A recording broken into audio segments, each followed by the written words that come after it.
Yeah, thumbs up to you. White kids talking to each other. Remarkable, Kalyne. Stellar, dude. Way to go. Excellent work. Take us to the top, Kalyne.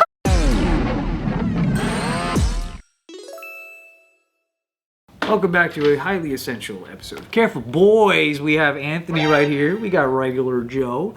We got regular Nick, Kalyne, and the superior Joseph. Cool Joe over here.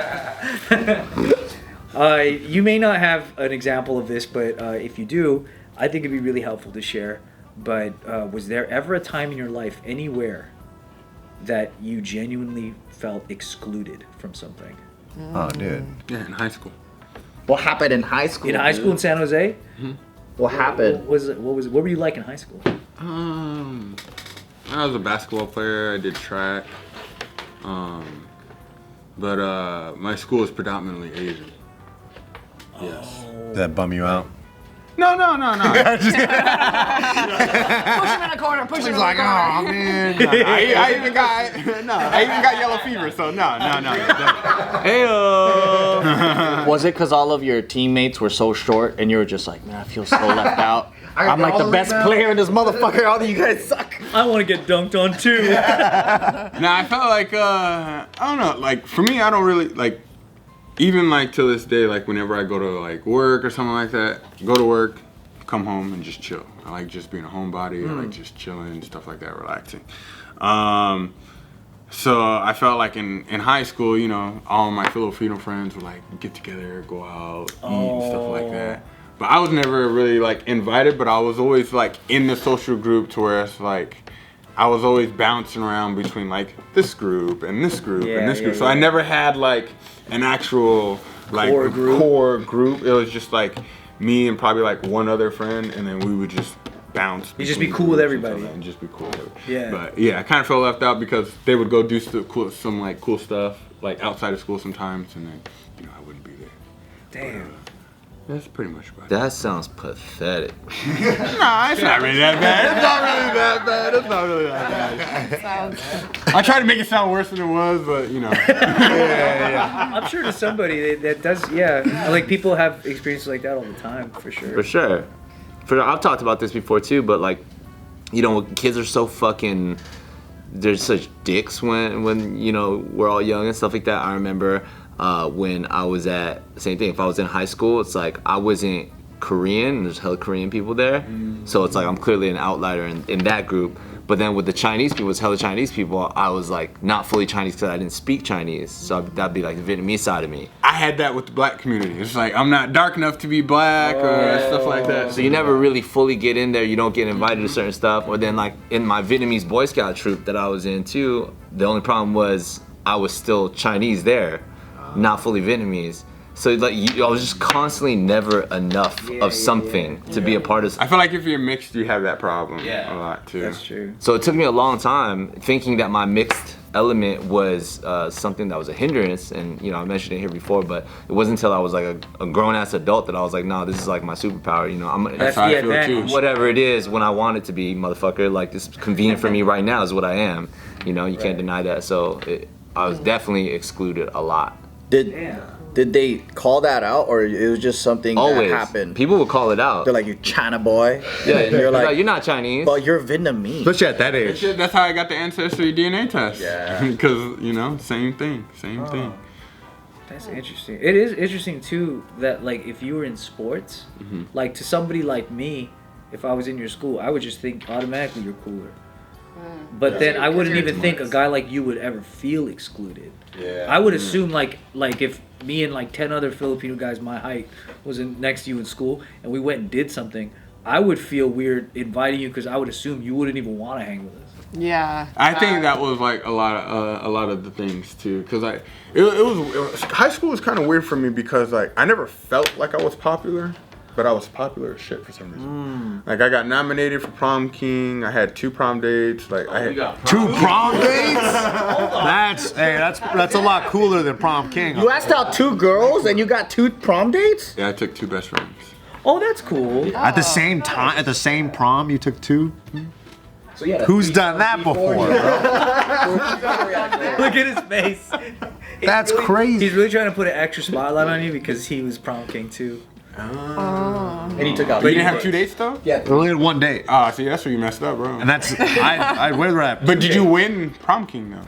No. Yeah, me neither. It was some person that was like part of the yearbook committee that knew when he was. Fucking yearbook people, dude. Yep. That's sex. Nepotism. We just misuse it every time. Nah, they have the inside scoop, dude. The fucking yearbook people, it's all inside, dude. They got it all figured out. They're the ones that control everything. They put the yearbook together. That's true. Their photos are all up in it. Exactly. That is true.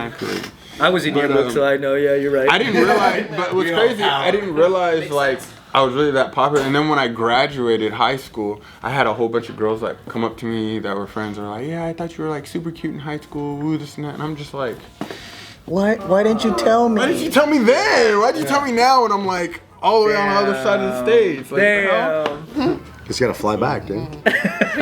Hope you got some miles. Gotta fly these ladies out. What about you, Nick? Has that ever happened to you? The only time I really felt like excluded was by my own family, dude. No, for real. They exclude you As a young kid, though, as a young kid. because you're the only guy.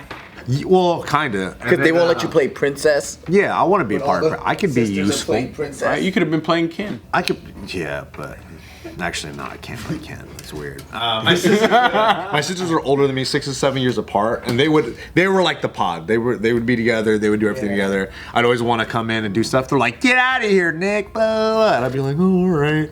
I'd leave, but it did teach me how to like be by myself, you know, which was actually a good thing though. Like It is. I kind of like would play by myself. I'd fucking set things on fire by myself. I would destroy things in the house by myself. You know, I'd write Margaret on things by myself. You sound like a real life Toy Story Sid. No, for real. Yeah. That's a good way of describing it, actually. Yeah. But yeah, like I would just do my own thing and then learn how to play by myself, which was good, I think. But then also as I got older, it would always be like my sisters and my parents just having their own conversations about everything, and I'd just be like, yeah, okay.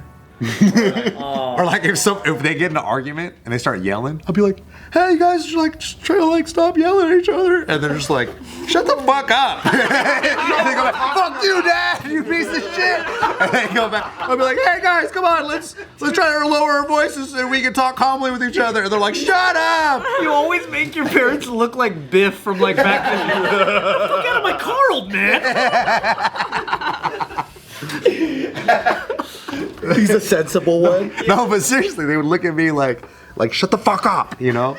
But it would just be things like that. But as I got older, I realized that's like, oh yeah, it's like, it's just part of the age gap. It's part of the dynamics in the family of like me being the youngest. And I would always just kind of keep my mouth shut anyway and just be like listening. Right. But yeah, that's about it.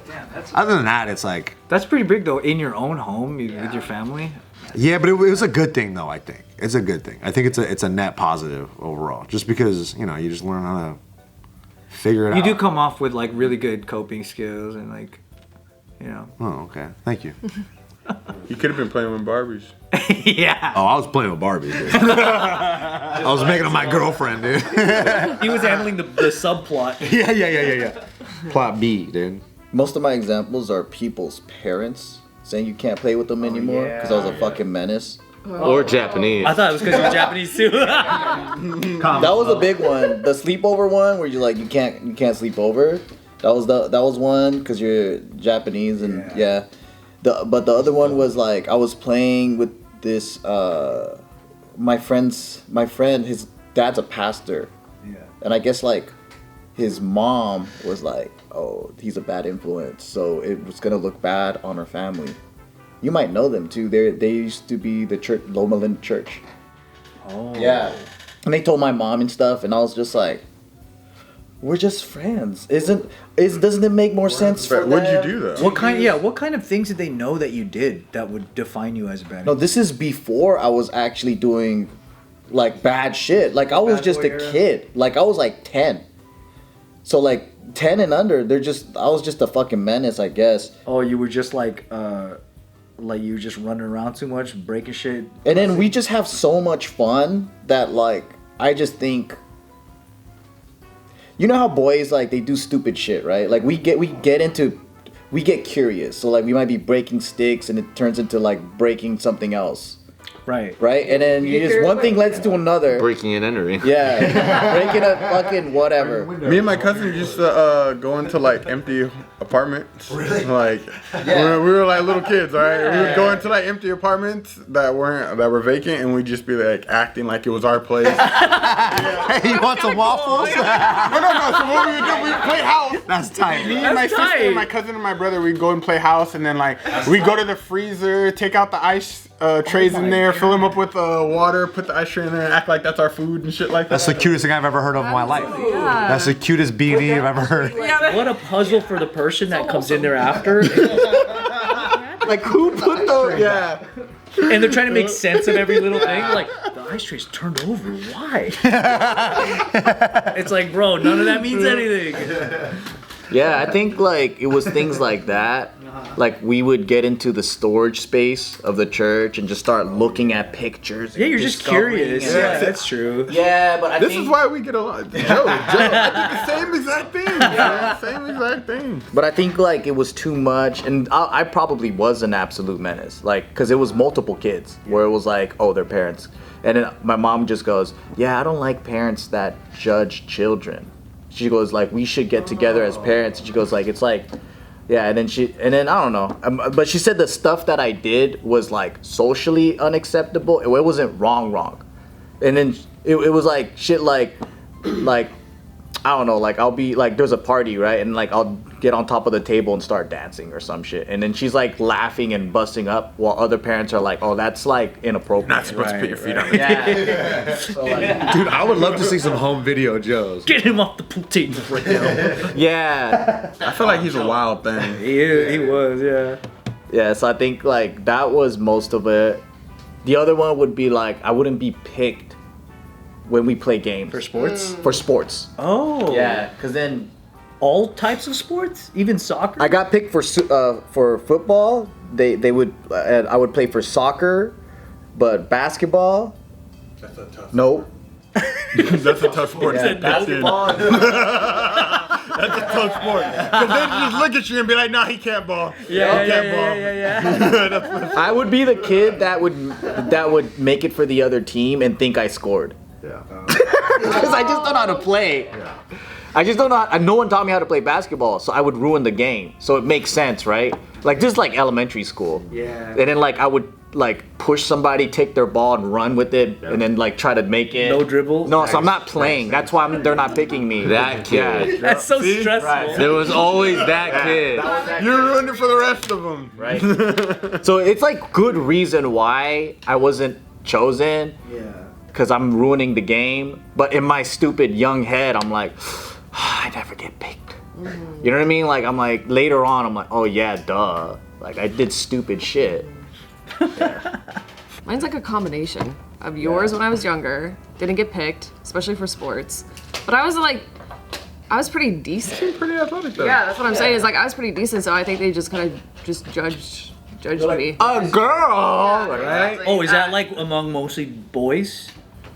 Just in school, like in elementary school and stuff, just wouldn't get picked. Was it all like girls? And for like group projects too. Also wouldn't get picked until like I did the group project and then I'd be the only one doing all the work and then I got picked a lot. Oh yeah, because you're the one doing all the work. Yeah. And then I'm also in combination of yours as well. In high school, I just would move around from group to group. I'd have like a few close friends.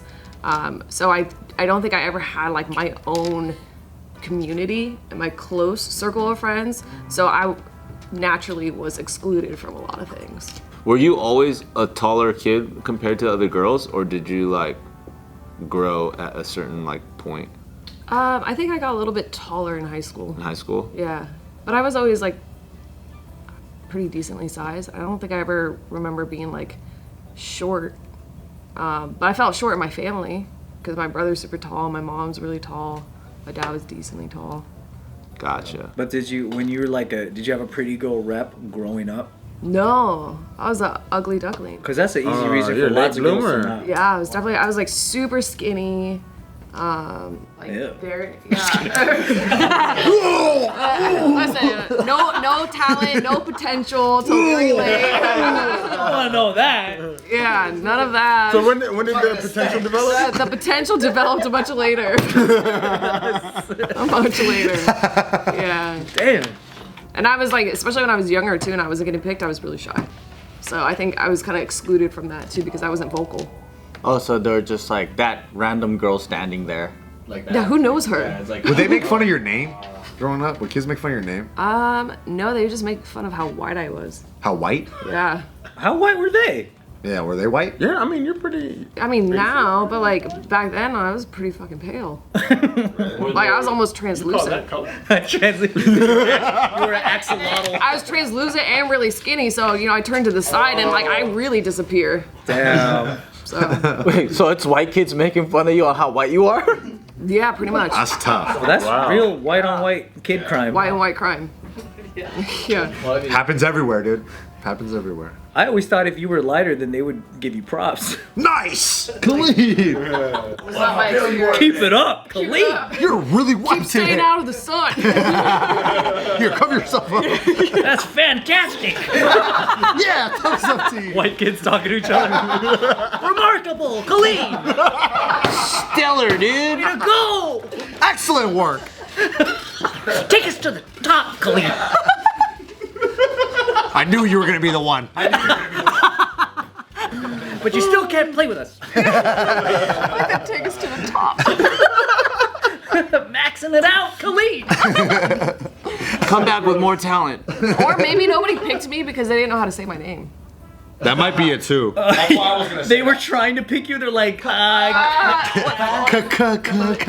funny. I just say clean. Like if I'm gonna clean something. Yeah, just emphasize the ka before. Kalyne, I think it's Colleen. Colleen. Which one would you prefer, clean or Colleen? I would prefer Kalyne. Kaylin. You don't like clean? Clean. Clean. Hey, Clean! That's like a way Chinese person would say your name. Clean. Yeah, clean. That's pretty good. I think, like, for me, I didn't feel excluded much growing up until I had to go to summer school because I went to the same exact school. So you knew everyone. From kindergarten, yeah, because I went from kindergarten all the way to senior year high school was the same people in every class. Oh, you were at SJ the whole time? No, I was at AUS before. But in Adventist Union School in Bellflower, it was me and like 9 other kids, kindergarten, age 5. And those same kids stayed in the same class with me all the way up. So I had them in high school too. So I never had the feeling of like, oh, I don't know anybody. I gotta like, you know, I'm the fresh fish. But then I had to go to summer school and take algebra at Don Bosco Tech, and fuck that school. Yeah, I heard no one likes that place. That's that all boys school.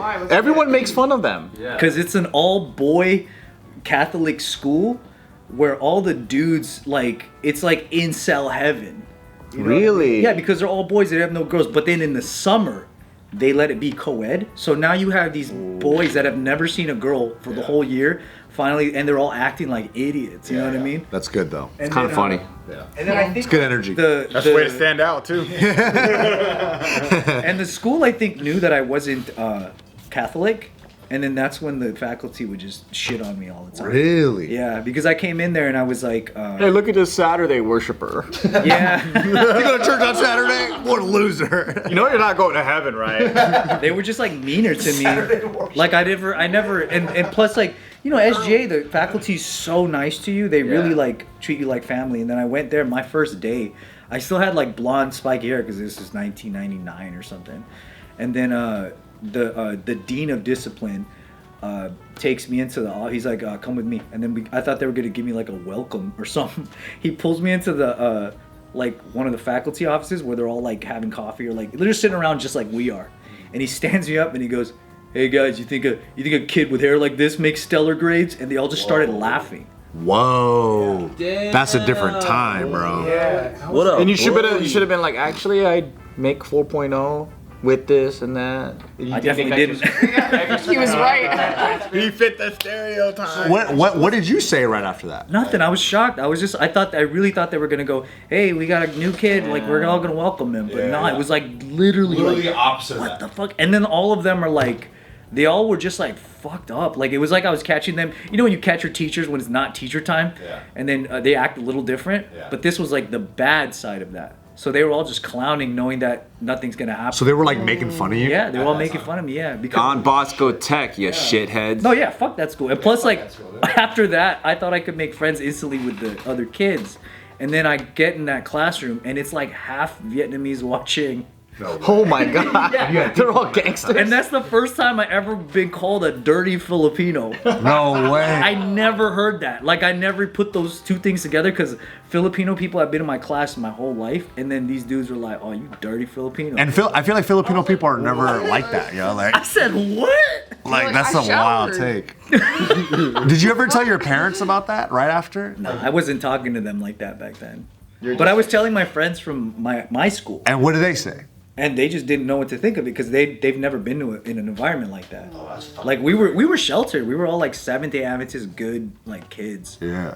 We don't even like cuss at each other. And then now like I got to deal with all these like different ecosystems of. It's funny how you go into Don Bosco and it's like this Catholic school, but it's more like juvenile hall. It is, yeah. it really was. And I think like because it's all boys, they're so desperate to like be in the pecking order. They're all desperate to like move up. Because all you're competing against is other guys. And then when you throw girls in the mix, now they have to compete in front of somebody. So it was like really weird. Plus my ex that just broke up with me right before summer started going there. So she was there too? I had to listen to all the guys like gawking about her, and she acted like she didn't know me because now she's getting all this attention. And I was like, this sucks. Bro, those years, bro, are tough. But that's Get old and fat. no, she's still decent. She's Korean. She don't have that. We gotta get her fat somehow. Yeah. Let's keep her in America. We gotta get her fat somehow. I like how that's the ultimate revenge.